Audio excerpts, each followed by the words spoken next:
ഹിജറ 2-ാം വർഷം റമദാൻ 17-നാണ് ഇസ്ലാമിക ചരിത്രത്തിലെ സുപ്രധാനമായ ബദർ യുദ്ധം നടക്കുന്നത്. മക്കയിൽ നിന്ന് ഏകദേശം 150ഓളം കിലോമീറ്ററുകൾ മാറിയാണ് ബദർ സ്ഥിതി ചെയ്യുന്നത്. റസൂൽ സല്ലല്ലാഹു അലൈഹി വസല്ലമയും സ്വഹാബിമാരും ചരിത്രത്തിൽ ഒന്നാമതായി യുദ്ധഭൂമിയിലേക്ക് ഇറങ്ങുന്നത് ബദറിലാണ്. എന്തുകൊണ്ടാണ് റമദാനിലെ തുടക്കത്തിലെ ഖുതുബയിൽ ബദർ പറഞ്ഞത് എന്ന് വെച്ചാൽ, ബദറിനെ പോലെയുള്ള പല യുദ്ധങ്ങളിലും ഒരുപാട് സ്വഹാബിമാർക്ക് പങ്കെടുക്കാൻ സാധിച്ചിട്ടുണ്ട്. എന്നാൽ ചില സ്വഹാബിമാർക്കെങ്കിലും അതിൽ പങ്കെടുക്കാൻ കഴിയാതെ വന്നിട്ടുമുണ്ട്. പ്രവാചകൻ സല്ലല്ലാഹു അലൈഹി വസല്ലമ ചില സ്വഹാബിമാരെ നിങ്ങൾ ഇന്ന യുദ്ധത്തിൽ പങ്കെടുക്കേണ്ടതില്ല എന്ന് അവരോട് പറയാറുണ്ട്. പല കാര്യങ്ങൾക്കായിരിക്കും, പല നിയത്തുകൾ അതിൽ പിന്നിലുണ്ടാവും. അതിൽ അനസ് ബിൻ നദർ റളിയല്ലാഹു അൻഹു, അദ്ദേഹം ഒരു യുവാവായിരുന്നു. അദ്ദേഹത്തോട് റസൂൽ സല്ലല്ലാഹു അലൈഹി വസല്ലമ താങ്കൾ ബദറിൽ പങ്കെടുക്കരുത് എന്ന് നേരത്തെ നിർദ്ദേശം നൽകിയതായിരുന്നു. ഒരുപാട് ആഗ്രഹിച്ച് ഇസ്ലാമിക ചരിത്രത്തിലെ സുപ്രധാനമായ ഒരു നാഴികക്കല്ലാകാൻ പോകുന്ന ആ ബദറിൽ എന്നെ കൊണ്ടാവുന്ന വിധമെല്ലാം ഞാൻ അതിൽ സേവനം അനുഷ്ഠിക്കുമെന്ന് തീരുമാനിച്ച അദ്ദേഹത്തിന് വലിയ നിരാശയായിരുന്നു റസൂലിന്റെ ഈ കൽപ്പനയോട് അദ്ദേഹത്തിന് ഉണ്ടായിരുന്നത്. എന്നാൽ അതിനുശേഷം, ബദറിന് ശേഷം ഉഹുദ് വന്നു. ഉഹുദ് വന്നപ്പോൾ സ്വാഭാവികമായിട്ടും റസൂൽ സല്ലല്ലാഹു അലൈഹി വസല്ലമ അനസ് ബിൻ നദർ റളിയല്ലാഹു അൻഹു അദ്ദേഹത്തിന് ഉഹുദിലേക്കുള്ള അനുമതി കൊടുക്കുകയാണ്. അങ്ങനെ അദ്ദേഹം ഒരുപാട് പ്ലാൻ ചെയ്തുകൊണ്ട് തന്നെ ഇൻഷാ അല്ലാഹ് ബദറിൽ എനിക്ക് ചെയ്യാൻ കഴിയാത്തത് ഉഹുദിൽ ഞാൻ കാണിക്കും എന്ന പ്രതിജ്ഞയോടുകൂടി അദ്ദേഹം ഉഹുദിലേക്ക് വരികയാണ്. ഉഹുദിന്റെ രണഭൂമിയിൽ ഒരു ഫാൽക്കൺ പക്ഷിയെ പോലെ അദ്ദേഹം നിറഞ്ഞാടുകയാണ്. ഓരോ സ്ഥലത്തും എവിടെ നോക്കിയാലും അനസ് റളിയല്ലാഹു അൻഹുവിനെ കാണുന്നു എന്ന് സ്വഹാബിമാർ പറയാറുണ്ട്. അദ്ദേഹം ഇങ്ങനെ ആ പോകുന്ന കൂട്ടത്തിൽ സഅദ് ബിൻ മുആദ് റളിയല്ലാഹു അൻഹുവിന്റെ മുന്നിലൂടെ പോകുമായിരുന്നു. അദ്ദേഹം വളരെ വേഗത്തിൽ ഓടിക്കൊണ്ടിരിക്കുന്ന അദ്ദേഹത്തോട് സഅദ് ചോദിക്കുന്നുണ്ട്, എങ്ങോട്ടാണ് ഇത്ര ധൃതിയിൽ താങ്കൾ ഓടുന്നത് എന്ന് അദ്ദേഹത്തോട് ചോദിച്ചപ്പോൾ അനസ് റളിയല്ലാഹു അൻഹു പറയുന്ന മറുപടി ഉണ്ട്. ഈ ഉഹുദിന്റെ താഴ്വാരമുണ്ടല്ലോ, ഇതിനപ്പുറം ഭാഗത്ത് നിന്ന് ഇന്നി അജിദു റീഹഹാ മിൻ ദൂനി ഉഹദ്, ഉഹുദിന്റെ ഈ താഴ്വാരത്തിന് അപ്പുറത്ത് നിന്ന് എനിക്ക് സ്വർഗത്തിന്റെ പരിമളം, സ്വർഗത്തിന്റെ വാസന, സ്വർഗത്തിന്റെ മണം എന്റെ മൂക്കിലേക്ക് അടിച്ചു കയറുകയാണ്. പിന്നെ ഞാൻ എങ്ങനെ ഓടാതിരിക്കും എന്ന് പറഞ്ഞുകൊണ്ട് അദ്ദേഹം ഓടിപ്പോയി ആ യുദ്ധത്തിൽ തന്നെ കൊണ്ടാവുന്ന വിധത്തിൽ, ഒരു യുവാവിനെ കൊണ്ടാവുന്ന വിധത്തിലെല്ലാം അദ്ദേഹം പ്രവാചകൻ സല്ലല്ലാഹു അലൈഹി വസല്ലമയെ പ്രൊട്ടക്ട് ചെയ്യാനും ആ യുദ്ധഭൂമിയിൽ നിറഞ്ഞാടുകയും ചെയ്യുകയാണ്. അങ്ങനെ ആ യുദ്ധത്തിൽ അദ്ദേഹം ഷഹീദാകുന്നുണ്ട്. അദ്ദേഹം അവിടെ ആ പോർക്കളത്തിൽ വെച്ച് തന്നെ മരണപ്പെടുകയാണ്. പിന്നീട് ചരിത്രത്തിൽ വായിക്കാൻ കഴിയും, 80-ലധികം വെട്ടുകളാണ് അല്ലെങ്കിൽ അതിന്റെ പാടുകളാണ് അദ്ദേഹത്തിന്റെ ശരീരത്തിൽ കാണാൻ കഴിഞ്ഞത്. ഒരു വ്യക്തി തന്റെ ജീവിതം ഇസ്ലാമിന് വേണ്ടി സമർപ്പിക്കാൻ തീരുമാനിച്ചുറപ്പിച്ച് അതിലേക്ക് ഓടി അകന്ന് അതിനുവേണ്ട എല്ലാ നിലയ്ക്കുമുള്ള കാര്യങ്ങൾ താൻ സന്നദ്ധനായിക്കൊണ്ട് ചെയ്തപ്പോൾ അദ്ദേഹത്തിന് രക്തസാക്ഷിയാവാനുള്ള, ഷഹീദാവാനുള്ള വിധിയാണ് അല്ലാഹു സുബ്ഹാനഹു വ തആല നൽകിയത്. ഷഹീദിന്റെ ശ്രേഷ്ഠത നമുക്കറിയാം. നാളെ പരലോകത്ത് അവരുടെ ശരീരത്തിൽ നിന്നും ഒരു തുള്ളി രക്തം വീണു കഴിഞ്ഞാൽ തന്റെ ജീവിതത്തിലുണ്ടായ മുഴുവൻ പാപങ്ങളും പൊറുക്കപ്പെടുമെന്ന് അള്ളാഹു പഠിപ്പിച്ചു തന്ന ആ ഷഹീദിന്റെ കൂട്ടത്തിൽ അദ്ദേഹത്തിന് ഉൾപ്പെടാൻ സാധിച്ചു എന്നുള്ളതാണ്. അദ്ദേഹത്തിന്റെ സഹോദരി പറയുന്നുണ്ട്, അനസ് റളിയല്ലാഹു അൻഹുവിനെ ഞങ്ങൾക്ക് തിരിച്ചറിയാൻ കഴിഞ്ഞിരുന്നില്ല. അദ്ദേഹത്തിന്റെ വിരലുകൾ നോക്കിക്കൊണ്ടാണ് ഞങ്ങൾ ഇത് അനസ് തന്നെയാണ് എന്ന് മനസ്സിലാക്കിയത് എന്നാണ്. അങ്ങനെയാണ് അദ്ദേഹത്തെ മറമാടാൻ വേണ്ടി, ജനാസയ്ക്ക് വേണ്ടി കൊണ്ടുപോകുന്നത്. അത്രമേൽ നമ്മൾ മനസ്സിലാക്കേണ്ട ഒരു കാര്യം, ഇസ്ലാമികമായ ഒരു വിശ്വാസം നമുക്ക് ഏവർക്കും നമ്മുടെ ഉള്ളിലേക്ക് ആഴ്ന്നിറങ്ങിയിട്ടുണ്ടെങ്കിൽ പ്രിയപ്പെട്ടവരെ, നമുക്ക് മറ്റൊന്നും വിഷയമാവില്ല. ആ ഒരു പുണ്യം നേടിയെടുക്കാൻ എന്തെങ്കിലും തടസ്സം നമ്മുടെ മുമ്പിലുണ്ടെങ്കിൽ അത് വലിയ പ്രയാസമായിരിക്കും ഒരു വിശ്വാസിക്ക്. ഇനി ആ പുണ്യം നേടാനുള്ള അവസരം നമ്മുടെ മുമ്പിൽ തുറന്നു നിൽക്കുകയാണെങ്കിലോ പിന്നീട് തന്റെ ജീവിതമെന്നോ മരണമെന്നോ ഒന്നും വിഷയമല്ല. മറിച്ച് നാളെ പരലോകത്ത് ഒറ്റയ്ക്കാവുന്ന ആ ലോകത്ത് വിചാരണയുടെ വേളയിൽ ഞാൻ എന്തായിരിക്കും എന്റെ അവസ്ഥ, എനിക്ക് ഈ കിട്ടിയ അവസരത്തെ അതിന് ഉപയോഗപ്പെടുത്താൻ എനിക്ക് കഴിഞ്ഞിട്ടുണ്ടോ, കഴിയുമോ എന്ന ചിന്തയായിരുന്നു നമ്മുടെ മുൻഗാമികൾക്കെല്ലാം ഉണ്ടായിരുന്നത്. പ്രിയപ്പെട്ടവരെ, ഞാൻ നിങ്ങളുമൊന്നും ഒരു യുദ്ധത്തെ അഭിമുഖീകരിക്കുന്ന ആളുകളല്ല. നമുക്കൊന്നും ഇന്ന് ഇന്ന നാട്ടിൽ ഇസ്ലാമിന് വേണ്ടി ഒരു യുദ്ധത്തിലേക്ക് പുറപ്പെടണമെന്ന കൽപ്പന നമുക്ക് ആർക്കും വരാനില്ല. അതുകൊണ്ട് നമുക്ക് ചെയ്യാനുള്ളത് നമ്മോട് തന്നെയുള്ള ജിഹാദുകളാണ്. ഒരു വ്യക്തി സ്വന്തത്തോട് ചെയ്യുന്ന ജിഹാദ്. ഒരുപക്ഷെ പരിശുദ്ധമായ റമളാൻ മാസം നമ്മിലേക്ക് എത്തിക്കഴിഞ്ഞു. ഈ റമളാനിൽ ഒരു യുദ്ധത്തിൽ നമുക്ക് നേടാൻ കഴിയുന്നതിനേക്കാൾ വലിയ ശ്രേഷ്ഠത നമുക്ക് നേടാമെന്ന് കഴിഞ്ഞ ഖുതുബകളിലൊക്കെ നമ്മൾ കേട്ടതാണ്. നമുക്ക് മനസ്സിലാക്കാൻ കഴിയും, ഒരു വിശ്വാസിയെ സംബന്ധിച്ചിടത്തോളം നന്മകൾക്കായുള്ള, പുണ്യങ്ങൾ നേടാനുള്ള അവസരങ്ങൾ, അതിന്റെ വാതിലുകൾ തുറന്നു നിൽക്കുന്ന ഒരു സാഹചര്യമുണ്ട് എങ്കിൽ ആ പുണ്യങ്ങളെ എന്ത് വില കൊടുത്ത് നേടാൻ ആ വിശ്വാസി ശ്രമിക്കുമെന്നതാണ്. റമളാൻ എന്ന ആ ഒരു യാഥാർത്ഥ്യം നമ്മളിലേക്ക് എത്തിക്കഴിഞ്ഞു. കഴിഞ്ഞ ഒരാഴ്ച മുമ്പ് വരെ നമ്മൾ അതിനുള്ള പ്ലാനിങ്ങിലായിരുന്നു, ഒരുക്കങ്ങളിലായിരുന്നു. എങ്ങനെ ഖുർആൻ പാരായണം ചെയ്യാം, എങ്ങനെയൊക്കെ നമ്മൾ നോമ്പിനെ കൊണ്ടുപോകാം, അതിന്റെ വിധിവിലക്കുകൾ എന്തൊക്കെയാണ് എന്നൊക്കെ പഠിക്കുന്ന സമയത്ത് നമ്മൾ കഴിഞ്ഞ ആഴ്ച ഉണ്ടായിരുന്നത്. എന്നാൽ ആ സമയം കഴിഞ്ഞു. ഇപ്പോൾ നമ്മൾ റമളാനിന്റെ രണഭൂമിയിലാണ് ഞാൻ നിങ്ങളുമൊക്കെ സ്ഥിതി ചെയ്യുന്നത്. ഇതിലെ ഓരോ നിമിഷവും ഓരോ സെക്കൻഡുകളും എങ്ങനെ എന്റെ പരലോകത്തിന് വേണ്ടി എനിക്ക്, ഞാൻ എന്ന വ്യക്തി ഒറ്റയ്ക്കാവുമ്പോൾ, എന്റെ കൂടെ എന്റെ ഉമ്മയോ മക്കളോ കുടുംബമോ ഒന്നും ഉണ്ടാവില്ല, ഞാൻ ഒറ്റയ്ക്കാവുമ്പോൾ എനിക്ക് ഈ റമളാൻ അനുകൂലമായി സാക്ഷി പറയുന്ന രൂപത്തിൽ എങ്ങനെ നമുക്ക് മാറ്റാം എന്നതാണ് ഞാൻ നിങ്ങൾക്ക് ആലോചിക്കേണ്ടത്. ഒരു 100 മീറ്റർ ഓട്ട മത്സരത്തിന് ഒളിമ്പിക്സിനെ പോലത്തെ വേദികളിലൊക്കെ പങ്കെടുക്കുന്ന ആളുകളുണ്ടാവും. അവർക്ക് ഒരുപാട് വർഷങ്ങൾ, ഒരുപക്ഷെ കേവലം സെക്കൻഡുകൾ മാത്രം ദൈർഘ്യമുള്ള ആ 100 മീറ്റർ ഓട്ട മത്സരത്തിനൊക്കെ വേണ്ടി പ്രാക്ടീസ് ചെയ്യാറുണ്ട്. നമ്മുടെ പ്രാക്ടീസ് സമയം കഴിഞ്ഞു. ഇനി വളരെ കുറഞ്ഞ സെക്കൻഡുകൾ, വളരെ കുറഞ്ഞ മിനിറ്റുകൾ, വളരെ കുറഞ്ഞ ദിവസങ്ങൾ മാത്രമേ നമുക്ക് ബാക്കിയുള്ളൂ. ആ ചുരുങ്ങിയ സമയത്തെ എങ്ങനെയെല്ലാം കൂടുതൽ ക്രിയാത്മകമാക്കാം എന്നതാണ് ഞാൻ നിങ്ങളൊക്കെ ആലോചിക്കേണ്ടത്. കാരണം നമ്മളൊന്നും പ്രതീക്ഷിക്കാതെ നമ്മളിലേക്ക് വരുന്ന അതിഥിയാണ് മരണം. നമുക്കാർക്കും ഒരു ഉറപ്പ് പറയാൻ കഴിയില്ല ഇത്ര കാലം ജീവിക്കുമെന്ന്. ഈ റമളാൻ അതിന്റെ ഒരു നോമ്പ് കഴിഞ്ഞ് രണ്ടാമത്തെ നോമ്പിലേക്ക് നമ്മൾ എത്തിയിട്ടുണ്ടെങ്കിൽ ഇപ്പോൾ നമുക്ക് ആർക്കും പറയാൻ കഴിയില്ല ഇൻഷാ അല്ലാഹ് 29 30 നോമ്പുകൾ ഞാൻ ഈ ഭൂമിയിൽ ഉണ്ടാവും. അതാവുമ്പോഴേക്കും അവസാനത്തെ 10 വരാനുണ്ടല്ലോ, ലൈലത്തുൽ ഖദറൊക്കെ വരാനുണ്ടല്ലോ. അപ്പോഴേക്കും ഏറ്റവും നന്നായിട്ട് റമളാനെ ഉപയോഗപ്പെടുത്താൻ എനിക്ക് കഴിയുമെന്ന് നമുക്ക് ആർക്കും പറയാൻ കഴിയില്ല. നമ്മുടെയൊക്കെ ജീവിതം അങ്ങനെയാണ്. രാവിലെ ഖബർ കുഴിച്ച വ്യക്തി, ആ ഖബർ കുഴിക്കാൻ വേണ്ടി പോകുന്ന, സ്ഥിരമായിട്ട് ഒരു പള്ളിയുടെ ഖബർ കുഴിക്കുന്ന പണിയുള്ള വ്യക്തി രാവിലെ ഒരു വ്യക്തിക്ക് വേണ്ടി ഖബർ കുഴിച്ചു. അന്ന് ഉച്ചയ്ക്ക് മുമ്പ് ആ കുഴിച്ച ഖബറിൽ ഒരു വ്യക്തിയെ കിടത്തി, മരണപ്പെട്ടു. അതിനുശേഷം വൈകുന്നേരം പുതിയ ഖബർ കുഴിക്കപ്പെടുകയാണ്. അത് കുഴിക്കുന്നത് ഈ വ്യക്തിയല്ല, അദ്ദേഹത്തെ കിടത്താനുള്ള ഖബറാണ് പിന്നീട് വെക്കുന്നത്. അതുകൊണ്ട് നമ്മുടെ ജോലി എന്ത്, നമ്മുടെ പ്രൊഫഷൻ എന്ത്, നമ്മുടെ നാട് ഏത്, വീട് ഏത്, നമ്മുടെ സമയം എന്ത് എന്നൊന്നും പ്രശ്നമല്ല. ഒരുപക്ഷെ ഇന്ന് ഈ പള്ളിയിൽ ഏറ്റവും പ്രായമായിരിക്കുന്ന ആളായിരിക്കും ഒരുപക്ഷെ ഏറ്റവും അധികം ആയുസ് ഉണ്ടാവുക. ഇന്ന് എല്ലാ നിലയ്ക്കും എല്ലാ ഹെൽത്ത് ചെക്കപ്പും നടത്തി ഏറ്റവും അധികം ആരോഗ്യവാനാണെന്ന് ഉറപ്പുള്ള വ്യക്തിയായിരിക്കും നാളെ ഖബറിൽ ഉണ്ടാവുക. അതാണ് മനുഷ്യന്റെ സ്ഥിതി. എപ്പോഴാണ് മരണം കടന്നു വരിക എന്ന് നമുക്ക് ആർക്കും പറയാൻ സാധിക്കുകയില്ല. പ്രിയമുള്ളവരെ, റമളാൻ ഒരു വലിയ അവസരമാണ്. നമ്മളിലേക്ക് ഇത്തരമുള്ള ഈ മരണം എപ്പോൾ വേണമെങ്കിലും കടന്നു വരാമെന്നുള്ള ഉറച്ച ബോധ്യമുള്ള നമുക്ക് റമളാനിലെ ഓരോ സെക്കൻഡുകളും എങ്ങനെ പ്രയോജനപ്പെടുത്താമെന്ന് ഞാൻ നിങ്ങളും ആലോചിച്ച് നോക്കേണ്ടതുണ്ട്. സലഫുകളിൽപ്പെട്ട ശ്രേഷ്ഠനായ ഒരു വ്യക്തി അദ്ദേഹം പറയുന്നുണ്ട്, കുല്ലുനാ ഖദ് ഐഖനൽ മൗത്ത്. തീർച്ചയായും മരണത്തെക്കുറിച്ച് എല്ലാവരും നന്നായി ഉറച്ച് വിശ്വസിക്കുന്നുണ്ട്. മരണം അത് സംഭവിക്കുക തന്നെ ചെയ്യുമെന്ന കാര്യത്തിൽ ആർക്കും തർക്കമില്ല. പക്ഷേ വമാ നറാ ലഹു മുസ്തഇദ്ദൻ, എന്നാൽ ആ മരണത്തിന് വേണ്ടി തയ്യാറെടുത്ത ഒരാളെയും നമ്മൾ കാണുന്നില്ലല്ലോ എന്ന് അദ്ദേഹം പറയാണ്. മരണമുണ്ട് എന്ന് ഉറപ്പാണ്, പക്ഷെ ആ മരണത്തിന് മുമ്പ് ആവശ്യമായ മുന്നൊരുക്കങ്ങൾ നടത്തിയ വ്യക്തികൾ നമ്മൾ കാണുന്നില്ലല്ലോ. അദ്ദേഹം തുടർന്ന് പറയാണ്, കുല്ലുനാ ഖദ് ഐഖന ബിൽ ജന്ന. സ്വർഗമുണ്ട് എന്ന് ഉറച്ചു വിശ്വസിക്കുന്ന ഒരുപാട് ആളുകളെ കാണാൻ സാധിക്കും. ഞാൻ നിങ്ങളൊക്കെ സ്വർഗമുണ്ട് എന്ന് വിശ്വസിക്കുന്ന ആളുകളാണ്. ആ സ്വർഗം അതിൽ ഒരു ചാട്ടവാറിന്റെ ഒരു ഗ്യാപ്പെങ്കിലും നമുക്കുണ്ടെങ്കിൽ അവിടെ പ്രവേശിക്കണമെന്ന് ആഗ്രഹിക്കുന്ന ആളുകളാണ്. പക്ഷെ അദ്ദേഹം തുടർന്ന് പറയാണ്, വമാ നറാ ലഹു അമില. എന്നാൽ ആ സ്വർഗത്തിന് വേണ്ടി പരിശ്രമിക്കുന്ന, പ്രയത്നിക്കുന്ന ഒരു വ്യക്തിയെയും കാണുന്നില്ലല്ലോ. ആ സ്വർഗമുണ്ട് എന്ന് ഉറപ്പുള്ള ആളുകളിൽ പോലും സ്വർഗത്തിന് വേണ്ടി ആത്മാർത്ഥമായി എന്റെ ജീവിതത്തിൽ ഇന്ന നന്മകൾ ചെയ്താൽ എനിക്ക് സ്വർഗത്തിലേക്കുള്ള പ്രവേശനം അത് എളുപ്പമാകും, ഇത്രയധികം ഫضലുകളുള്ള ഒരുപാട് അമലുകൾ എന്റെ മുമ്പിലുണ്ട് എന്ന് അറിഞ്ഞുകൊണ്ട് ആ സ്വർഗത്തിന് വേണ്ടി പരിശ്രമിക്കുന്ന ആളുകൾ വളരെ കുറവാണല്ലോ എന്ന് അദ്ദേഹം പറയാണ്. ശേഷം അദ്ദേഹം പറയുന്നുണ്ട്, വകുല്ലുനാ ഖദ് ഐഖന ബിന്നാർ. നരകമുണ്ട് എന്ന് ഉറപ്പുള്ള ഒരുപാടധികം ആളുകൾ ഈ കൂട്ടത്തിലുണ്ട്. എന്നാൽ വമാ നറാ ലഹാ ഖായിഫ. എന്നാൽ ആ നരകത്തെക്കുറിച്ച് ഭയപ്പെടുന്ന ആളുകൾ വളരെ കുറവാണല്ലോ. നരകമുണ്ട് എന്ന കാര്യത്തിൽ സംശയമില്ല. ആ നരകത്തിന്റെ ചൂടും അതിന്റെ ആഴവും വ്യാപ്തിയും അതിലുണ്ടാകുന്ന ശാശ്വതമായ ശിക്ഷകളും ഒക്കെ എനിക്ക് നിങ്ങളുമൊക്കെ നന്നായിട്ട് അറിയാം. നമ്മൾ ചെയ്യുന്നത് ഹറാമാണെങ്കിൽ, നമ്മുടെ കണ്ണുകൊണ്ടോ കാതുകൊണ്ടോ നമ്മുടെ ചിന്തയിലോ ഒരു ഹറാമായ കാര്യം വരികയാണെങ്കിൽ ആ ഹറാമ് കൊണ്ട് നരകത്തിലേക്ക് പോകൂ എന്ന കാര്യം നമുക്ക് ഏവർക്കും അറിയാം. ഒരു സംശയവും നമുക്ക് ആർക്കുമില്ല. പക്ഷേ ആ നരകത്തെ ഭയന്നുകൊണ്ട് ജീവിതത്തെ ക്രമീകരിക്കുന്ന കുറച്ചാളുകളല്ലേ ഉള്ളൂ എന്ന് അദ്ദേഹം പറയുകയാണ്. പ്രിയപ്പെട്ടവരെ, റമളാൻ മുമ്പിൽ വന്നിട്ട് നമുക്ക് ആ നരകത്തിൽ നിന്ന് മോചനം നേടാൻ ആവശ്യമായ കർമ്മങ്ങൾ നമ്മുടെ ജീവിതത്തിനകത്തേക്ക് കൊണ്ടുവരാൻ സാധിക്കുന്നില്ല എങ്കിൽ, ഇപ്പോഴും തഖ്വയുടെ ഒരു അടിസ്ഥാന ഭാഗത്തേക്ക് പോലും നമ്മൾ എത്തിയിട്ടില്ല എങ്കിൽ വലിയ വിലയാണ് നമ്മൾ ഇനി കൊടുക്കേണ്ടി വരിക എന്ന് മനസ്സിലാക്കേണ്ടതുണ്ട്.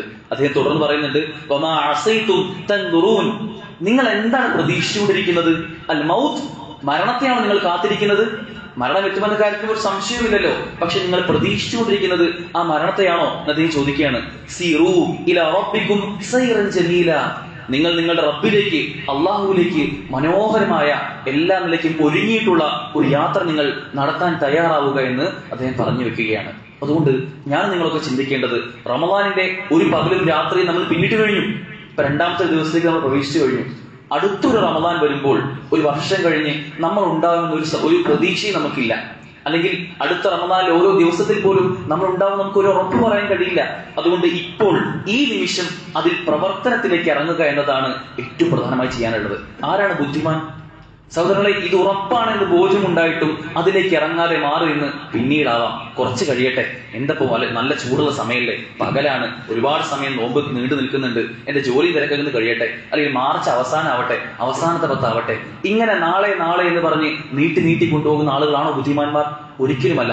മറിച്ച് ഇപ്പോൾ ഈ നിമിഷം, ഇന്നലെ ഒരു ദിവസം നമ്മൾ പിന്നിട്ട് കഴിഞ്ഞു.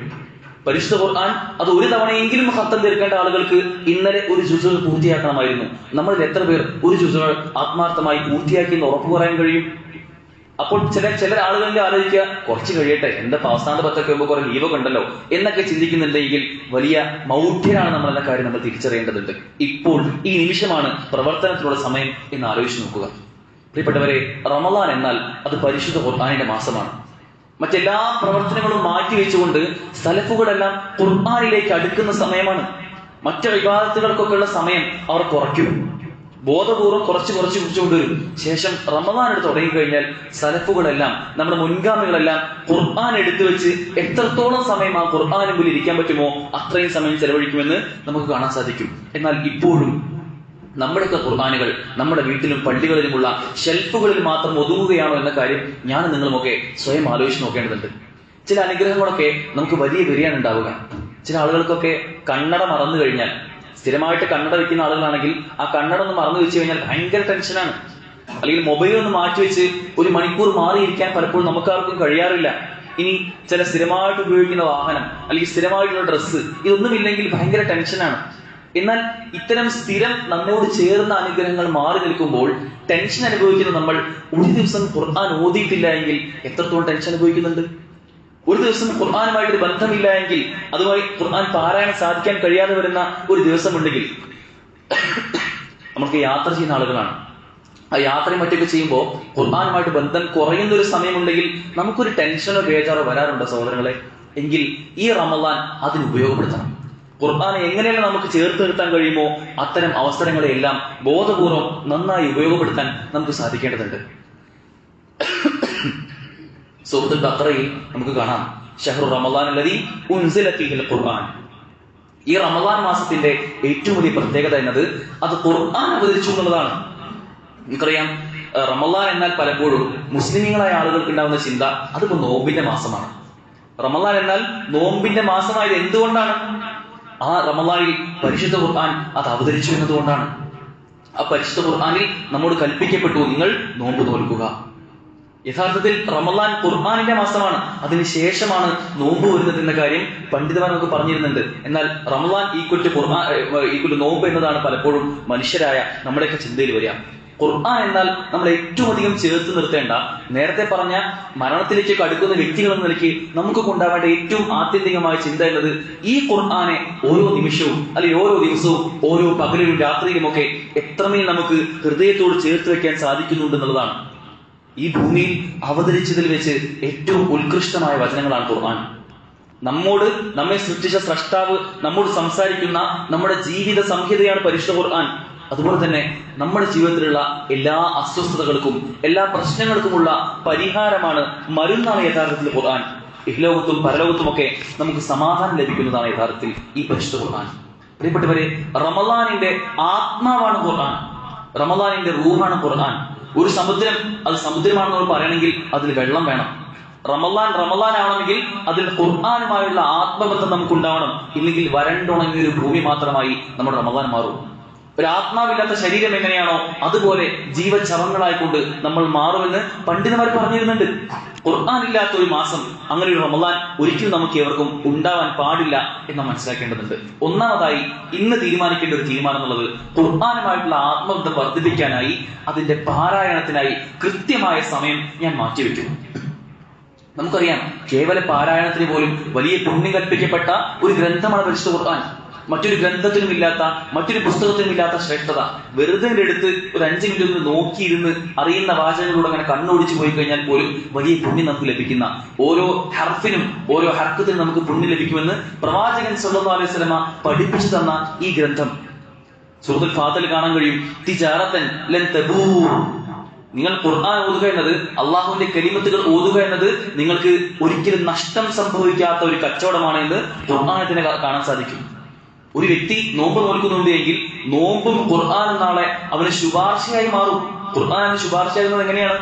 പകലിൽ അവന്റെ പകൽ സമയത്ത് ഒരുപാട് സമയം അവൻ ഖുർആൻ ഓതുന്നുണ്ട്, രാത്രിയിൽ ഒരുപാട് ഖുർആൻ ഓതുന്നുണ്ട്. ആ രാത്രിയിൽ അവന്റെ ഉറക്കത്തെ ഖുർആൻ എടുക്കുന്നത് കൊണ്ട് തന്നെ ഖുർആൻ നാളെ പരലോകത്ത് നമുക്ക് അനുകൂലമായ സാക്ഷിയായി മാറുമെന്ന് അള്ളാഹു റസൂൽ സ്വല്ലല്ലാഹു അലൈഹി വസല്ലം പറഞ്ഞിരുന്നുണ്ട്. ഇവിടെ ഇതൊക്കെ അറിയുന്ന ആളുകളാണ് ഞാൻ നിങ്ങളൊക്കെ. നേരത്തെ സലഫുകളിൽപ്പെട്ട വ്യക്തി പറയുന്നത് പോലെ നമുക്കൊക്കെ എല്ലാം അറിയാം. പക്ഷെ എന്നിട്ടും എന്തുകൊണ്ടാണ് നമ്മുടെ ജീവിതത്തിന്റെ ഷെഡ്യൂളിലേക്ക് ഈ ഖുർആൻ ആത്മാർത്ഥമായി കയറാത്തത്? ചില ആളുകൾ ചിന്തിക്കുക, സമയമില്ല, നല്ല തിരക്കാണ്, ഇപ്പോ ജോലിയും ഒക്കെ ആയിട്ട് ഇപ്പോ ഈ ഫെബ്രുവരി അവസാനമാണ്, നല്ല തിരക്കുള്ള സമയമാണ് എന്ന് ചിന്തിക്കുന്നുണ്ടെങ്കിൽ പ്രിയപ്പെട്ടവരെ, സമയമില്ലാത്ത പ്രശ്നം നമുക്കില്ല.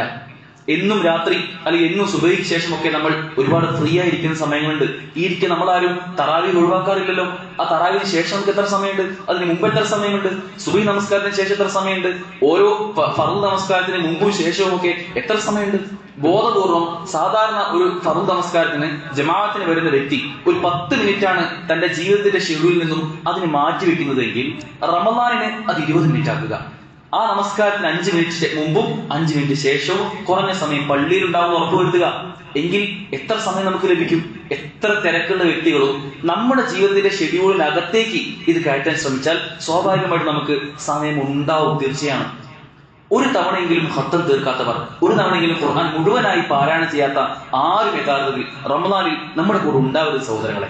കാരണം അത്രയും ഒരു ഓപ്പൺ ചാൻസ് ആണ് യഥാർത്ഥത്തിൽ നമുക്ക് ഉണ്ടാവുന്നത്. യാത്രക്കാരുണ്ടാവും ഈ കൂട്ടത്തിൽ. യാത്ര ചെയ്യുമ്പോഴും മൊബൈലിൽ ഖുർആൻ പാരായണം ചെയ്യാലോ. അതിനുള്ള അവസരം ഇന്ന് ഏറ്റവും അത്യാധുനിക സംവിധാനങ്ങൾ, പരിശുദ്ധ ഖുർആൻ പുസ്തകം നമ്മൾ കൊണ്ടുപോകേണ്ട ആവശ്യമൊന്നുമില്ല. നമുക്ക് മൊബൈലിൽ തന്നെ അത്തരം ആപ്പുകളൊക്കെ നമുക്ക് ഡൗൺലോഡ് ചെയ്ത് കാണാൻ കഴിയും. അതുപോലെ തന്നെ കേൾക്കാൻ കഴിയും. അതിനൊക്കെയുള്ള സംവിധാനങ്ങളുണ്ട്. അതൊക്കെ ഉപയോഗിക്കാൻ നമുക്ക് സാധിക്കേണ്ടതുണ്ട്. ചില ആളുകൾ പറയും അറബി അറിയില്ല, വായിക്കാൻ പ്രയാസമാണ് എന്ന് പറയുന്ന ആളുകൾ ചിന്തിക്കേണ്ടത്, തപ്പിത്തറിഞ്ഞുകൊണ്ട് നിങ്ങൾ വായിക്കുകയാണെങ്കിൽ നിങ്ങൾക്ക് ഇരട്ടി പ്രതിഫലം ലഭിക്കുമെന്ന് അള്ളാഹു റസൂൽ സ്വല്ലല്ലാഹു അലൈഹി വസല്ലം നമുക്ക് പറഞ്ഞു തരികയാണ്. അതുപോലെ തന്നെ പരിശുദ്ധ ഖുർആനിന്റെ പുണ്യങ്ങൾ അറിഞ്ഞുകൊണ്ട് ഓരോ സൂറത്തിലും ഓരോ ആയത്തിലും ഒക്കെ നമുക്ക് പ്രത്യേകമായ ചില ആയത്തുകൾ ഉണ്ടാവും. കാണാതെ പഠിക്കേണ്ട, മനഃപ്പാഠമാക്കേണ്ട ഭാഗങ്ങൾ. അതൊക്കെ ബോധപൂർവ്വം നിർത്തി സമയമെടുത്ത് അതുകൂടി നമ്മുടെ ഹൃദയത്തിലേക്ക് കൊണ്ടുവരാൻ നമുക്ക് സാധിക്കേണ്ടതുണ്ട്. ചില ആളുകൾ പറയും എനിക്ക് ഈണം കിട്ടുന്നില്ല, ഖുർആൻ ഓതുമ്പോൾ ഒരു ആസ്വാദനം ലഭിക്കുന്നില്ല. അതിന് തജ്വീദ് അറിയണം. തജ്വീദ് പഠിക്കാനുള്ള, ഖുർആന്റെ പാരായണ ശാസ്ത്രം അറിയാനുള്ള എത്രയോ സംവിധാനങ്ങളുണ്ട്. നമ്മൾ പള്ളിയിൽ ഇമാമോടുണ്ടാവും, അവരുമായിട്ട് നേരിട്ട് കണ്ട് സമീപിക്കാൻ നമുക്ക്. ഇതിനൊക്കെ ബോധപൂർവ്വം സമയം കണ്ടെത്തി കഴിഞ്ഞാൽ, അല്ലെങ്കിൽ യൂട്യൂബിലൊക്കെ മറ്റു വീഡിയോകളൊക്കെ ഉപയോഗപ്പെടുത്തി കഴിഞ്ഞാൽ നമുക്ക് എല്ലാത്തിനുള്ള അവസരങ്ങളുണ്ട്. പക്ഷെ അത് എത്രത്തോളം നമ്മൾ ഉപയോഗപ്പെടുത്തുന്നു എന്നതാണ് ചോദ്യം. അതുപോലെ തന്നെ പരിശുദ്ധ ഖുർആൻ അതിനെപ്പറ്റി ചിന്തിക്കാനും പഠിക്കാനും ഒന്ന് ആഴത്തിൽ ഉൾക്കൊള്ളാനും യഥാർത്ഥത്തിൽ ഖുർആനിന്റെ ഭാഷയിൽ പറഞ്ഞാൽ തദബ്ബുർ ചെയ്യാനും നമുക്ക് സാധിക്കേണ്ടതുണ്ട്. റമദാനിൽ കുറഞ്ഞൊരു സമയം നമ്മൾ അതിന് മാറ്റിവെക്കേണ്ടതുണ്ട്. കിതാബുൻ അൻസൽനാഹു ഇലൈക മുബാറകുൻ ലിയദബ്ബറു ആയാതി. അള്ളാഹു നമുക്ക് അവതരിപ്പിച്ച ഈ കിതാബ് ഉണ്ടല്ലോ, അത് മുബാറക്കാണ്, ഏറ്റവും ബർക്കത്താക്കപ്പെട്ടതാണ്. അതോടൊപ്പം ലിയദബ്ബറു ആയാതി, നിങ്ങൾ അതിന്റെ ആയത്തുകളെ നിങ്ങൾ ഉറ്റാലോചിക്കുവാനും ഒന്ന് ആഴത്തിൽ ചിന്തിക്കുവാനുമാണ് ഈ ഖുർആൻ അവതരിപ്പിച്ചത് എന്നുള്ളതാണ്. വലിയതദക്കറു ഊലുൽ അൽബാബ്, ബുദ്ധിയുള്ള ആളുകൾ, ബുദ്ധിമാന്മാരായ ആളുകൾ, അവർ ഓർമ്മിക്കാൻ വേണ്ടിയാണ് ഈ ഖുർആൻ ഇങ്ങനെ അവതരിപ്പിച്ചത് എന്നുള്ളതാണ്. പ്രിയപ്പെട്ടവരെ, ജാഹിലിയത്തിൽ നിന്നും ഇസ്ലാമിനെ 6-ാം നൂറ്റാണ്ടിന്റെ ആ ഇരുട്ടിൽ നിന്നും അന്ധകാരത്തിൽ നിന്നും ഈ രൂപത്തിൽ ഇസ്ലാമിന് പരിവർത്തനം ഉണ്ടാക്കിയത് ഈ പരിശുദ്ധ ഖുർആനാണ്. എത്രയോ അധികം ആളുകൾ, ഒരുപാടധികം തിന്മകളിൽ മാത്രം കഴിഞ്ഞു പോയ അറേബ്യൻ ഉപസമൂഹം, അവരെ പരിവർത്തനത്തിന്റെ പടപ്പാട്ടുകളോതി ഇത്തരത്തിലൊരു പരിവർത്തനം ഉണ്ടാക്കാൻ സാധിച്ചത് ഈ പരിശുദ്ധമായ ഗ്രന്ഥത്തിനാണ്. ആ ഗ്രന്ഥം നമ്മളങ്ങനെ ഇടയ്ക്ക് എടുക്കുക, വായിക്കുക, അത് കേവലം എടുത്ത് നമ്മുടെ ശരീരത്തിൽ തിരിച്ചു വെക്കുക, വീണ്ടും എടുക്കുക, അവിടെ വെക്കുക എന്നതിനപ്പുറം അതെന്തായാലും വേണം. ഖുർആൻ പാരായണം നിർബന്ധമായിട്ട് വേണം. അതോടൊപ്പം അതിന്റെ അർത്ഥം പഠിക്കാൻ, ഒരു തഫ്സീർ എടുത്തുന്നതിന് വായിക്കാൻ, അല്ലെങ്കിൽ മൊബൈൽ തന്നെയുള്ള അതിന്റെ അർത്ഥങ്ങൾ വായിച്ചു പോകാൻ നമുക്ക് സാധിക്കേണ്ടതുണ്ട്. ഖുർആനിനെ തദബ്ബുർ ചെയ്യാൻ, അതിന്റെ ആഴങ്ങളിലേക്ക് ഇറങ്ങാനും നമുക്ക് സാധിക്കണം. അതുപോലെ തന്നെ ഖുർആൻ ജീവിതത്തിൽ കൊണ്ടുവരുന്ന ആളുകളായി നമുക്ക് മാറേണ്ടതുണ്ട്. ഒരുപക്ഷെ നമ്മുടെ ഭാര്യ നമുക്കൊരു കത്ത് എഴുതിയിട്ടുണ്ടെങ്കിൽ ആ കത്തിൽ എന്താണെന്ന് അറിയാൻ എത്രത്തോളം ആകാംക്ഷ നമുക്ക് ഉണ്ടാവും. ഇന്നത്തെ കാലത്ത് അവർ കത്ത് എഴുതാറില്ല. ഇനി ഭർത്താവ് ഭാര്യയ്ക്ക് കത്ത് എഴുതുകയാണെങ്കിൽ ആ കത്ത് ഭർത്താവിൻ്റെതാണെന്ന് അറിയുമ്പോൾ എത്രയും പെട്ടെന്ന് തുറന്നു നോക്കാൻ വേണ്ടി ഭാര്യ പലപ്പോഴും കൊതിക്കാറുണ്ട്, അല്ലെ? എങ്കിൽ നമ്മെ സൃഷ്ടിച്ച സ്രഷ്ടാവ് നമുക്കായി അവതരിപ്പിച്ച, എന്നോടും നിങ്ങളോടും നമ്മോട് വ്യക്തിപരമായി സംസാരിക്കുന്ന ഈ പരിശുദ്ധമായ ഗ്രന്ഥം, അത് നമ്മോട് സംസാരിക്കുന്ന ആ സംസാരം അറിയണമെങ്കിൽ തീർച്ചയായും അത് തുറന്ന് വായിക്കാനും അത് ആഴത്തിൽ പഠിക്കാനും നമുക്ക് സമയം കണ്ടെത്തൽ നിർബന്ധമാണെന്ന കാര്യം തിരിച്ചറിയേണ്ടതുണ്ട്. വഅന്ന ഹാദാ സിറാത്തി മുസ്തഖീമൻ ഫത്തബിഊഹു വലാ തത്തബിഉ സുബുൽ. അല്ലാഹു സുബ്ഹാനഹു വ തആല പറയുന്ന ഖുർആനിൽ, നിങ്ങൾ ഈ നേരായ പാത നിങ്ങൾ പിന്തുടരുക, ഫത്തബിഊഹു നിങ്ങൾ അത് പിന്തുടർന്നുകൊണ്ടിരിക്കുക, വലാ തത്തബിഉ സുബുൽ നിങ്ങൾ മറ്റു മാർഗങ്ങൾ, ദലാലത്തിന്റെ മാർഗങ്ങൾ നിങ്ങൾ പിന്തുടരരുത് എന്നുള്ളതാണ്. കാരണം ജീവിതത്തിൽ എന്തെല്ലാം പ്രതിസന്ധി നിങ്ങൾക്കുണ്ടെങ്കിലും, എന്തെല്ലാം പ്രയാസങ്ങൾ നിങ്ങൾക്കുണ്ടെങ്കിലും അതിനെല്ലാം പരിഹാരമായി ശിഫാ ആയിക്കൊണ്ട് ഈ ഖുർആൻ നിങ്ങളുടെ മുമ്പിൽ ഉണ്ടാവും. ആദർശപരമായ വിഷയങ്ങളിൽ നിങ്ങൾക്ക് പരിശുദ്ധ ഇസ്ലാമിനെ പറ്റി പഠിക്കണമെങ്കിൽ ഈ ഖുർആനാണ് അതിന്റെ ഒന്നാമത്തെ പ്രമാണം. എന്ത് വിഷയം നോക്കിക്കോളുന്നത്? ഇന്ന് ഇതെല്ലാം നമുക്ക് അറിയുന്ന ആളുകളാണ്, പക്ഷെ പലപ്പോഴും ഷിർക്കിലേക്ക് പോകുന്ന, അള്ളാഹു അല്ലാത്ത ആളുകളെ വിളിച്ച് പ്രാർത്ഥിക്കുന്ന, അവർക്ക് വേണ്ടി എല്ലാം കാണിക്ക സമർപ്പിക്കുന്ന, അവരോട് ആഗ്രഹങ്ങൾ പറയുന്ന, ആഗ്രഹം നിറവേറ്റാൻ വേണ്ടി അവരോട് സമീപിക്കുന്ന എത്രയോ അധികം മുസ്ലിം സഹോദരങ്ങളില്ലേ, നമ്മുടെയൊക്കെ പരിസരത്ത് പോലുമില്ലേ? പക്ഷെ അവർക്ക് പലപ്പോഴും പിഴച്ചു പോകുന്നത് ഈ ഖുർആനെ അതിന്റെ അർത്ഥമറിഞ്ഞ് വായിക്കാനോ പഠിക്കാനോ അവർ തയ്യാറാവാത്തത് കൊണ്ടാണ്. നമ്മെ സംബന്ധിച്ചിടത്തോളം നമ്മുടെ അടിസ്ഥാന പ്രമാണം എന്നത് മാദാ ഖാല അല്ലാഹ് വമാദാ ഖാല റസൂലുള്ളാഹ്, അള്ളാഹു എന്ത് പറഞ്ഞു, അള്ളാഹുവിന്റെ റസൂൽ എന്ത് പറഞ്ഞു. അള്ളാഹു എന്ത് പറഞ്ഞു എന്ന കാര്യം അറിയണമെങ്കിൽ ഈ ഖുർആൻ അർത്ഥമറിഞ്ഞ് വായിക്കാൻ നാം തയ്യാറാവേണ്ടതുണ്ട്. അതുപോലെ തന്നെ ഈ പഠിച്ച കാര്യങ്ങൾ, ഖുർആനുമായി ബന്ധപ്പെട്ട് നാം നേടിയെടുത്ത അറിവുകളെല്ലാം അത് മറ്റുള്ളവർക്ക് പകർന്നു കൊടുക്കുക എന്നതും നമ്മുടെ ബാധ്യതയാണ് എന്ന് നമ്മൾ തിരിച്ചറിയേണ്ടതുണ്ട്. ഖുർആനിന്റെ സൗന്ദര്യം, അതിന്റെ ഒരു മാസ്മരികത, അതിന്റെ ഒരു വശ്യത, അതിന്റെ ദൃഷ്ടാന്തങ്ങൾ എത്ര തവണ നമുക്കറിയാം. ഖുർആൻ ഒട്ടകത്തെ പറ്റിയും ഭൂമിയെ പറ്റിയും ആകാശത്തെ പറ്റിയും വെള്ളത്തെ പറ്റിയും തീനെ പറ്റിയും എത്ര തവണ പല സ്ഥലങ്ങളിലായിക്കൊണ്ട് നമ്മോട് ആലോചിക്കാൻ വേണ്ടി പറയുന്നുണ്ട്, ചിന്തിക്കാൻ വേണ്ടി പറയുന്നുണ്ട്. ഒരു തവണയെങ്കിലും അതിനെപ്പറ്റി ആ ഒരു രീതിയിൽ തഫ്സീറുകൾ എടുത്ത് വായിച്ചുകൊണ്ട് അഫലാ യൻദുറൂന ഇലൽ ഇബ്ലി കൈഫ ഖുലിഖത് എന്ന് പറയുമ്പോൾ ഒട്ടകത്തിനെ പറ്റി എന്തുകൊണ്ടായിരിക്കും ഖുർആൻ അങ്ങനെ പറഞ്ഞത് എന്ന് ചിന്തിക്കാൻ നമുക്ക് സമയം കണ്ടെത്തിയിട്ടില്ല എങ്കിൽ ഈ റമളാനാണ് അതിനുള്ള അവസരം എന്ന് നമ്മൾ ചിന്തിക്കേണ്ടതുണ്ട്. അതുപോലെ തന്നെ ഇസ്ലാമിക ചരിത്രങ്ങൾ, അള്ളാഹുവിന്റെ കൽപ്പനകൾ, വെല്ലുവിളികൾ, ഇതെല്ലാം പരിശുദ്ധ ഖുർആനിൽ വളരെ മനോഹരമായി സംക്ഷിപ്തമായി കൊടുത്തിട്ടുണ്ടെങ്കിൽ തീർച്ചയായും അതിന്റെ ഭാഗമാവാൻ ഇനിയും നമുക്ക് കഴിഞ്ഞിട്ടില്ല എങ്കിൽ, കഴിഞ്ഞ റമളാനെ പറ്റി ആലോചിക്കുമ്പോൾ ഖുർആനുമായിട്ടൊക്കെ ബന്ധമുണ്ടാക്കിയിട്ടുണ്ട്, പക്ഷേ അത്രമേൽ ആഴത്തിലൊരു ബന്ധമുണ്ടാക്കാൻ എനിക്ക് കഴിഞ്ഞില്ലല്ലോ എന്ന സങ്കടമുണ്ടെങ്കിൽ തീർച്ചയായും ഇതാണ് അവസരം. ഇനിയും രംഗത്തേക്ക് ഇറങ്ങിയിട്ടില്ല എങ്കിൽ അത് കുറച്ചു കഴിഞ്ഞിട്ടാവാം എന്ന് ചിന്തിക്കുന്നവരുണ്ടെങ്കിൽ ഇൻഷാ അല്ലാഹ് ഇന്ന് തന്നെ തീരുമാനമെടുക്കുക. ഈ റമളാൻ അത് പരിശുദ്ധ ഖുർആനിന്റെ ഒരു മാസമാക്കി എന്റെ ജീവിതത്തിൽ മാറ്റാൻ ഞാൻ പൂർണ്ണമായും സന്നദ്ധനാവും എന്ന ഒരു പ്രാർത്ഥനയുമായി രംഗത്തിറങ്ങുക. അള്ളാഹു അതിനുള്ള തൗഫീഖ് നമുക്ക് ഏവർക്കും നൽകി അനുഗ്രഹിക്കുമാറാകട്ടെ.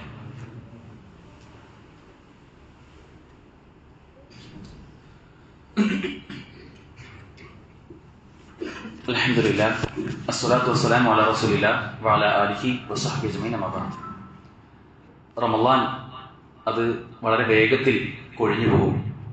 ഒരുപക്ഷെ അടുത്ത ഒരു ഖുതുബയിൽ നമ്മൾ വരുമ്പോഴേക്കും 7-8 നോമ്പുകൾ കഴിഞ്ഞിട്ടുണ്ടാവും. വളരെ വേഗത്തിൽ മുന്നോട്ട് പോകുന്ന, നമ്മൾ തന്നെ പലപ്പോഴും പരസ്പരം അങ്ങോട്ടും ഇങ്ങോട്ടും പറയും, എത്ര വേഗമാണല്ലേ റമളാൻ അത് കഴിഞ്ഞു പോകുന്നത്. സഹോദരങ്ങളെ, നമ്മളാണ് തീരുമാനിക്കേണ്ടത് നമ്മുടെ റമളാനിനെ. അത്രയും വേഗം കൊഴിഞ്ഞു പോകുന്ന റമളാനിന്റെ ഓരോ നിമിഷവും എത്രത്തോളം പ്രായോഗികമായി എന്റെ ജീവിതത്തിന്റെ ഷെഡ്യൂളിനകത്തേക്ക് ഈ റമളാൻ എങ്ങനെ എന്റെ പുണ്യങ്ങൾ നേടിയെടുക്കാൻ എനിക്ക് സാധിക്കുമെന്ന് ഞാൻ നിങ്ങളുമാണ് പൂർണ്ണമായും വ്യക്തിപരമായി ഒന്ന് മാറിയിരുന്ന് ആലോചിച്ച് നോക്കേണ്ടത്. റമളാനിനെ അതിന്റെ 100% മുതലെടുക്കാനുള്ള കൃത്യമായ പ്ലാനിങ് ആയിരിക്കണം എനിക്ക് നിങ്ങൾക്കുമൊക്കെ ഉണ്ടാവേണ്ടത്. 1-2 കാര്യങ്ങൾ ഒരുപക്ഷെ ഈ തുടക്ക സമയത്ത് തന്നെ നമ്മൾ ശ്രദ്ധിച്ചു കഴിഞ്ഞാൽ നമുക്ക് പിഴവ് സംഭവിക്കാൻ സാധ്യതയുള്ള ചില കാര്യങ്ങൾ ഓർമ്മിപ്പിക്കാനാണ് ആഗ്രഹിക്കുന്നത്. ഒന്ന്, റമളാൻ അത് ഭക്ഷണത്തിന്റെ മാസമല്ല. വൈകുന്നേരം നോമ്പ് തുറക്കുന്ന സമയത്ത് ഇഫ്താറും സുഹൂറിനും ഒക്കെയുള്ള ആ ഭക്ഷണത്തിന്റെ വൈവിധ്യങ്ങളും അതിന്റെ ഒരു ആഡംബരവും അതിന്റെ ഒരു ധൂർത്തുമൊക്കെ കാണിക്കേണ്ട, പ്രകടിപ്പിക്കേണ്ട ഒരു മാസമല്ല റമളാൻ. കൃത്യമായ ജാഗ്രത എനിക്ക് നിങ്ങൾക്കുമൊക്കെ ആ ഒരു വിഷയത്തിൽ ഉണ്ടാവേണ്ടതുണ്ട്. നോമ്പ് തുറ അത് വിഭവസമൃദ്ധമാക്കാൻ നമുക്ക് ഒരുപക്ഷെ ഒരുപാട് ചെലവും ഒരുപാട് അധ്വാനം ഒക്കെ അതിന് വലിയ ആവശ്യം ഉണ്ടാവും. പക്ഷേ അതൊക്കെ വേണ്ട എന്നല്ല പറയുന്നത്, ആവശ്യമെങ്കിൽ നമുക്കൊക്കെ ആവാം. പക്ഷേ അതിലേക്ക് ഒരു മിതത്വം പാലിക്കാൻ, ഒന്നിനും ഇസ്രാഫ് ഇല്ലാതിരിക്കാൻ കൃത്യമായി ശ്രദ്ധിക്കുക എന്ന കാര്യം നമ്മൾ ഓർമ്മിക്കേണ്ടതുണ്ട്. ചില ആളുകൾക്ക് ഇപ്പൊ തന്നെ പ്ലാൻ ചെയ്തിട്ടുണ്ടാവും, റമദാൻ ഇന്നിപ്പോ 1 കഴിഞ്ഞു, ഇനിയിപ്പോ 2, 3, 4 വരുമ്പോൾ ഓരോ ദിവസം ആർക്കൊക്കെ നോമ്പ് തുറ കൊടുക്കാം. മക്കൾക്ക് ഇന്ന ദിവസം, മരുമകൻ വരുമ്പോൾ ഇന്ന ദിവസം, അല്ലെങ്കിൽ അയൽവാസിക്ക് ഇന്ന ദിവസം, അല്ലെങ്കിൽ കഴിഞ്ഞ 2 മാസം മുമ്പ് കല്യാണം കഴിഞ്ഞ കുടുംബത്തിൽ ഇന്നൊരു വ്യക്തിക്ക് അവൻ ഈ ദിവസം വിളിക്കാം, അവന്റെ ഒഴിവനുസരിച്ച് വിളിക്കാം, ഇങ്ങനെയൊക്കെ പ്ലാൻ ചെയ്തിട്ടുണ്ടാവും.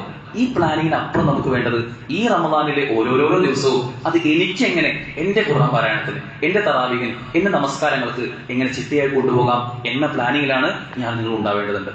അതുപോലെ തന്നെ ഭക്ഷണത്തിന്റെ അതിലൊരു വലിപ്പവും കാഠിന്യവും കുറയ്ക്കാൻ നമുക്ക് സാധിക്കണം. കാരണം നോമ്പ് തുറക്കുമ്പോഴുള്ള ഭക്ഷണം നമ്മൾ അമിതമായി കഴിഞ്ഞാൽ സ്വാഭാവികമായിട്ടും മഗ്‌രിബ് നമസ്കാരവും അതിനുശേഷം വരാനുള്ള ഇശാവും തറാവിയും ഒക്കെ അതിനെ ബാധിക്കാൻ സാധ്യതയുണ്ടെന്ന കാര്യം തിരിച്ചറിയുക. അതുപോലെ തന്നെ സ്ത്രീകളെ സംബന്ധിച്ചിടത്തോളം റമദാൻ അത് ഭക്ഷണം ഉണ്ടാക്കിക്കൊണ്ടേയിരിക്കാനുള്ള ഒരു മാസമായി നമ്മൾ കാണരുത്. ആവശ്യത്തിനുള്ള ഭക്ഷണം മാത്രം, അതും 2 നേരത്തിലേക്ക് ഒന്നിച്ചു വെക്കാൻ പറ്റുമെങ്കിൽ അങ്ങനെ വെച്ചുകൊണ്ട് ബാക്കി സമയം ഇബാദത്തുകൾക്ക് വേണ്ടി മാറ്റിവെക്കാൻ പുരുഷന്മാർ പ്രത്യേകം ശ്രദ്ധിക്കുക. അവരുടെ നോമ്പ് നമ്മൾ പറയുന്ന മെനു കാരണം അത് മാറാനും അതിനുവേണ്ടി കോംപ്രമൈസ് ചെയ്യാനും ഒരു കാരണമാവുന്നില്ല എന്ന കാര്യവും ഉറപ്പുവരുത്തുക. അതുപോലെ തന്നെ ചില ആളുകൾക്കെങ്കിലും പിഴവ് സംഭവിക്കുന്ന ചില കാര്യങ്ങൾ, ഒന്ന്, നോമ്പ് തുറയുടെ സമയത്ത് ചില ആളുകളെങ്കിലും നോമ്പ് തുറക്കുന്ന അതിന്റെ ഒരുക്കങ്ങൾക്ക് വേണ്ടി ഭയങ്കരമായി ഓടിപ്പായാറുണ്ട്. പള്ളിയിലോ അല്ലെങ്കിൽ സ്ഥാപനങ്ങളിലോ ഇഫ്താറുകൾ ഉണ്ടാകുമ്പോൾ അവിടെ എല്ലാവിധ ഒരുക്കങ്ങളും പൂർണ്ണമായി നടത്താൻ ഓടിപ്പായാറുണ്ട്. അത്തരം ആളുകൾക്ക് മഗ്‌രിബ് അതിന്റെ ജമാഅത്ത് തൊട്ട് 1ാമത്തെ തക്ബീർ തൊട്ട് അത് ലഭിക്കുന്നുണ്ടോ എന്നുള്ള കാര്യം സ്വയം ആലോചിച്ച് നോക്കുക. മഗ്‌രിബ് നമസ്കാരം എന്നുള്ളത് ഫർളാണ്. നോമ്പ് തുറപ്പിക്കുക അതിന്റെ കാര്യങ്ങളൊക്കെ ഒരുക്കുക എന്നുള്ളത് സുന്നത്താണ്, അല്ലെ? ഫർള് നഷ്ടപ്പെടുത്തിക്കൊണ്ട് ഒരു സുന്നത്തിലേക്ക് പോകുന്ന ഒരവസ്ഥ തുടക്കം മുതലേ നമുക്ക് റമദാനിൽ ഇല്ല എന്ന കാര്യം ഉറപ്പുവരുത്തുക. അതുപോലെ തന്നെ ചില ആളുകളെയും തെറ്റിദ്ധരിച്ചിട്ടുള്ളത് റമദാൻ എന്നാൽ രാത്രി നമസ്കാരത്തിന്റെ മാസമാണ്, തറാവി ഒരിക്കലും നഷ്ടപ്പെടുത്തരുതെന്ന് ആഗ്രഹിക്കും. ആ തറാവിയുടെ സമയം നോക്കി ചിലപ്പോ പള്ളിയിലേക്ക് വരുന്ന ആളുകൾ ഉണ്ടാവും. അവർ ഇശാന്റെ സമയം നോക്കാറില്ല. ചില ആളുകൾ സംഭവിക്കുന്നത് പിഴവാണ്. തറാവി യഥാർത്ഥത്തിൽ അല്ലെങ്കിൽ രാത്രി നമസ്കാരം എന്നത് അത് സുന്നത്താണ്, ഇശാവും അത് ഫർളാണ്. ഇശ അതിന്റെ 1ാമത്തെ തക്ബീറോട്ട് ഉണ്ടാവണമെന്നതായിരിക്കും നമ്മുടെയൊക്കെ നിയത്ത്. കുടുംബത്തെ കൂട്ടി ഒന്നിച്ച് പള്ളിയിലേക്ക് വരാനും നേരത്തെ എത്താനുമുള്ള ഒരു പ്ലാനിങ് നമുക്ക് അതിന്റെ ഭാഗമായിട്ട് ഉണ്ടാവണം. അതുപോലെ തന്നെ അത്താഴം കഴിക്കുന്ന ആളുകളുണ്ട്.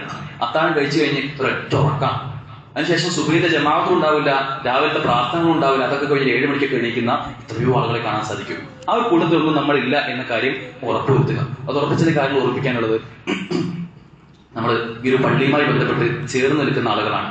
നമ്മുടെ പള്ളിയിൽ നോമ്പ്, അതിന്റെ റമദാൻ, അതിന്റെ രാത്രി ഇബാദത്തുകളൊക്കെ ഏറ്റവും മനോഹരമായിട്ട് നമുക്കൊക്കെ പൂർത്തിയാക്കാൻ സാധിക്കേണ്ടതുണ്ട്. പള്ളിയുമായി ബന്ധപ്പെട്ട ചില വർക്കുകൾ നടന്നുകൊണ്ടേയിരിക്കുന്നുണ്ട്. നമ്മളെല്ലാം അതിന്റെ ഭാഗമാകുന്നു എന്ന കാര്യം ഉറപ്പുവരുത്തുക.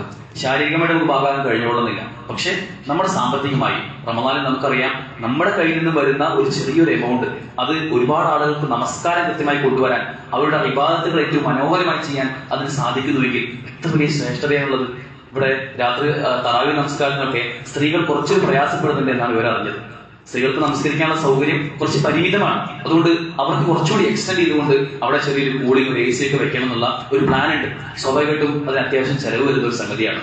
നമ്മളെ കൊണ്ട് കഴിയുന്ന രൂപത്തിൽ സ്പോൺസർ ചെയ്യാനോ ഒരാൾ ഒറ്റയ്ക്കോ 2, 3, 4 ആളുകൾ ചേർന്നുകൊണ്ടൊക്കെ അത്തരം സംവിധാനങ്ങൾ ഒരുക്കി കഴിഞ്ഞാൽ അത്രയും ആളുകൾക്ക് നമസ്കാരം ഏറ്റവും മനോഹരമായി കൊണ്ടുപോകാനും അവരുടെ പ്രാർത്ഥനകൾ ഏറ്റവും സ്വീകാര്യയോഗ്യമായ രൂപത്തിൽ നടത്താനൊക്കെ അതിലൂടെ സാധിക്കും. അതിന്റെ ഒരു ഓഹരി ഇൻഷാ അല്ലാഹ് നമുക്കും ലഭിക്കുമെന്ന കാര്യം നമ്മൾ തിരിച്ചറിയുക. അതുപോലെ പുരുഷന്മാരുടെ സ്ഥലത്തും കുറച്ചൊരു കൂളിംഗ് കുറവുണ്ട് എന്നൊക്കെ പറഞ്ഞു. ഇതിലൊക്കെ നമുക്ക് ബോധപൂർവ്വം ഇടപെട്ടുകൊണ്ട് എവിടെയാണ് ഈ പള്ളിയിൽ പ്രയാസമുള്ളത്, ഞാൻ അതിന് എന്റെ ഭാഗത്ത് ഇത്ര ഒരു എമൗണ്ട് തരാൻ തയ്യാറാണ് എന്നൊക്കെ പറഞ്ഞുകൊണ്ട് മുന്നോട്ട് വരാൻ നമ്മൾ തയ്യാറാവണം. അത് അത്തരത്തിൽ നമ്മുടെ പള്ളിയും നമ്മുടെ റമദാനും നമ്മുടെ ഖുർആൻ പാരായണവും ഒക്കെ ഏറ്റവും മനോഹരമായിട്ട് മുന്നോട്ട് കൊണ്ടുപോകുന്ന അതിന് തൗഫീഖ് ലഭിച്ച ആളുകളുടെ കൂട്ടത്തിൽ എന്നെയും നിങ്ങളെയും ഒക്കെ ഉൾപ്പെടുത്തി അനുഗ്രഹിക്കുമാറാകട്ടെ. നമ്മൾ സംഭവിച്ചു പോയിട്ടുള്ള തെറ്റുകുറ്റങ്ങൾ അല്ലാഹു പുറത്ത് മാപ്പാക്കി തരുമാറാകട്ടെ. നമ്മൾ മരണപ്പെട്ടു പോയ നമ്മുടെ മുൻഗാമികൾ, നമ്മുടെ ഉമ്മമാർ ഉപ്പമാർ, അവർക്കെല്ലാം അല്ലാഹു മഗ്ഫിറത്തും റഹ്മത്തും നൽകി അവരെയും നമ്മളെയും അവരുടെ ജന്നാത്തുൽ ഫിർദൗസിൽ ഒരുമിച്ച് കൂട്ടി അനുഗ്രഹിക്കുമാറാകട്ടെ. നമ്മുടെ പള്ളിയുമായി ബന്ധപ്പെട്ടൊക്കെ ഈ പരിസരത്ത് കുറേയധികം ആളുകൾ രോഗികളായി ഇപ്പോഴും പ്രയാസപ്പെടുന്ന എത്രയോ ആളുകളുണ്ട്. അല്ലാഹു അവർക്കെല്ലാം ശിഫാ നൽകി നമ്മളെപ്പോലെ ഏറ്റവും ആരോഗ്യകരമായി ഈ റമദാനിലെ എല്ലാ പുണ്യങ്ങളും നേടിയെടുക്കാൻ അവർക്കും തൗഫീഖ് നൽകി അനുഗ്രഹിക്കുമാറാകട്ടെ. നമ്മുടെ മക്കളിലും കുടുംബത്തിലുമൊക്കെ അല്ലാഹു സുബ്ഹാനഹു വ തആല കൺകുളിർമ പ്രദാനം ചെയ്യുമാറാകട്ടെ. ലോകത്തിന്റെ വിവിധ ഭാഗങ്ങളിൽ പ്രയാസം അനുഭവിക്കുന്ന എത്രയോ അധികം ആളുകൾ, ഫലസ്തീനിലെ കുരുന്നു മക്കൾ, അവർക്കെല്ലാം അല്ലാഹു വലിയ രൂപത്തിലുള്ള ഉദവിയും തുറവയും സ്വാതന്ത്ര്യവും നൽകി അനുഗ്രഹിക്കുമാറാകട്ടെ. അല്ലാഹുമ്മ ഗ്ഫിർ ലിൽ മുഅ്മിനീന വൽ മുഅ്മിനാത്ത് والمسلمين والمسلمات والأحياء منهم والأموات. اللهم أعز الإسلام والمسلمين وأذل الشرك والمشركين. اللهم انصر إخواننا المجاهدين في فلسطين. اللهم انصر إخواننا المجاهدين في فلسطين. اللهم انصر إخواننا المجاهدين في كل مكان. اللهم اجرنا من النار، اللهم اجرنا من النار، اللهم اجرنا من النار. ربنا آتنا في الدنيا حسنة وفي الآخرة حسنة وقنا عذاب النار. ربنا تقبل منا إنك أنت السميع العليم وتب علينا إنك أنت التواب الرحيم واغفر لنا يا غافر للمظلمين والحمد لله رب العالمين.